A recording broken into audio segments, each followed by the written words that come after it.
This is India Ascends Uncut. I'm Gaurie Dwivedi. We are speaking on a day when first budget of Prime Minister Modi's third term has been unveiled.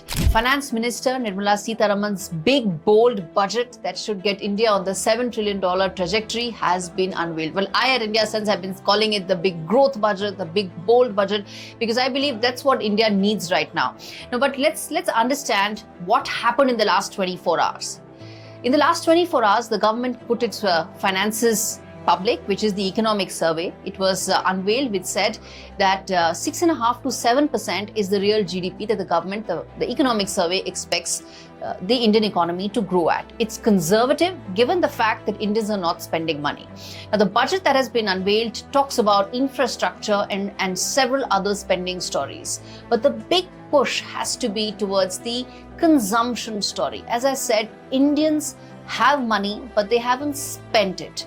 And that's the reason why there is a conservative estimate that's been put forth by the economic survey. Indians are not spending enough, so they are not buying enough.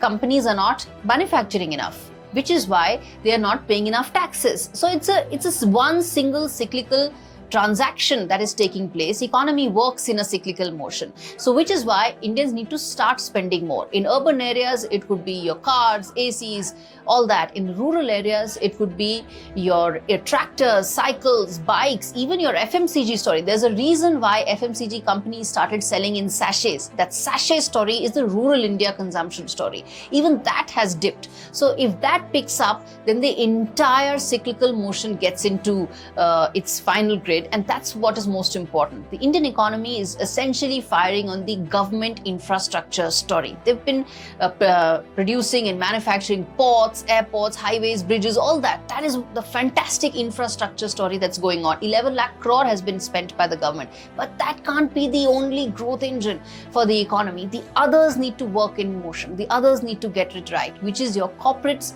which is your spending. And that is what is really going to get us to that $7 trillion, $10 trillion trajectory. As I said, the last 24 hours give a slightly conservative estimate of what lies ahead, but my sense is India would probably outdo some of these numbers, and there's been a tradition that the Indian economy does better than the economic survey estimates come in, and I believe this could happen this year as well.